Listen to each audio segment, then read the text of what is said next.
cake is actually a family secret, so you have to keep it just to yourselves. So you learned this from Grandma. It is a smart choice in that it's very low in calories. So Mom, can you show us what we're going to use to make the cake? Betty Crocker Angel Food Cake Mix. Turn on your oven at 350 degrees and use the lowest rack. Remove the other ones from your oven. Just follow the directions. And now we're going to beat the cake mix in here with 1 1/4 cups of cold water. I'll get the cold water and you can put the cake mix in. Sounds like a plan. Does it have to be a metal bowl? Metal or glass? Don't dump it so the powder flies everywhere. How was that dumpage? Very good dumpage. 1 1/4 cups. We're going to do 30 seconds of this at low speed. Medium speed. Oh, medium speed.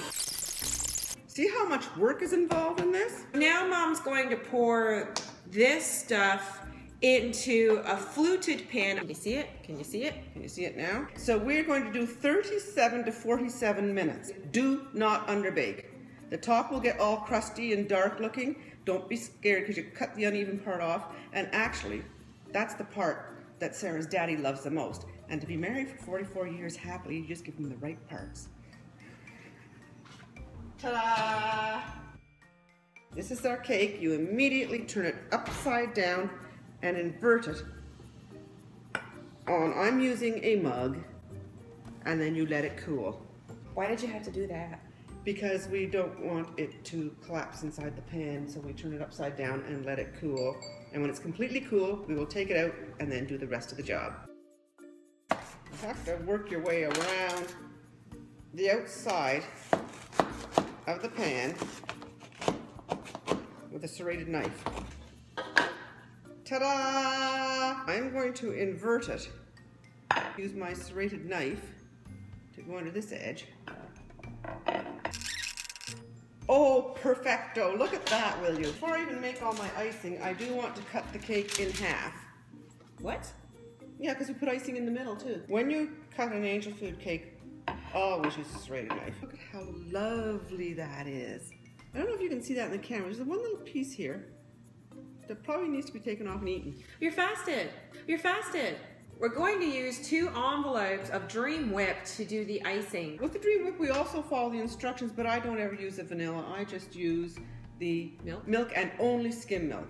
It does say if your kitchen is warm to cool your utensils in your bowl in the fridge first. So she's getting the stuff out of the fridge. This is my chilled bowl. She's using both packets. For one of these packets, it's a ½ a cup. Since we use 2 packets, wouldn't that be a full cup? This is what I have. Oh look, a full cup. Whip at highest speed. Normally it's for 2 minutes, but since there's 2 packages, you do it for as long as you need to. We're doing it for probably 4 minutes or until stiff peaks form. And as you can see, I am the camera crew here, holding the second camera. But I think they get the idea of the beating now, don't they? Yes. You see stiff peaks?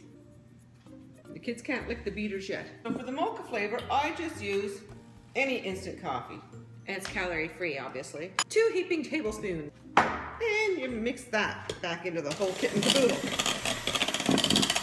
Can you see the coffee in there? I'm just flopping some around here. It's easier to go down into the bottom little opening at this stage, so you don't have to go deeper when you put the top on. Do you understand that? So now I'm going to put the top of the caca back on. This one is so beautiful it doesn't matter. And you can, if you don't get it even, you can just fill it up with icing more on one side than the other. And you want to seal it right down to the bottom of the plate because theoretically it's better overnight in the fridge to marinate. There's a missing spot there. Well, look, she pointed out a missing spot. I love it when people help me that way. She's putting it in the fridge right now that I already pre-opened. Okay. And now, chocolate. 2 ounces of semi-sweet chocolate, the Baker's.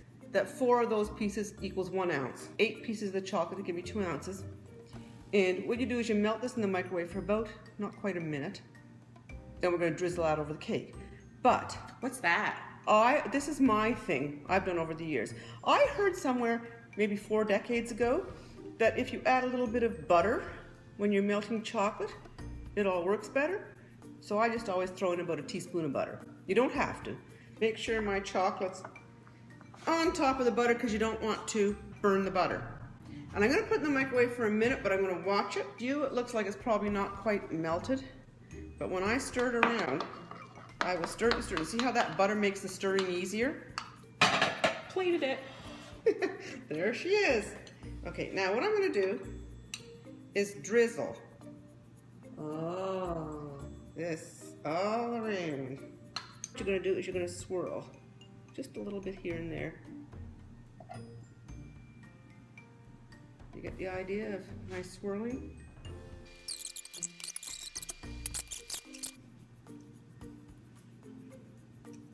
She's fasted.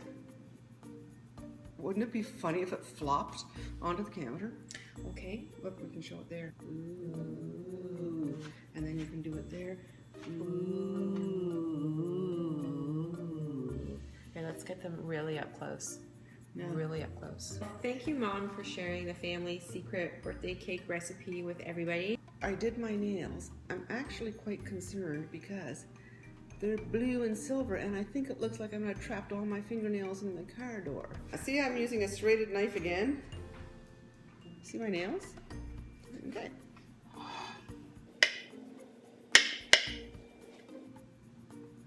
I didn't crush the cake. I was very careful not to.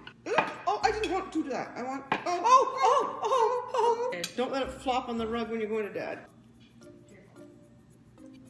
Yummy. That was a piece of cake. And to all have a great day or night, because you never know what time. That's true. Bye. Bye.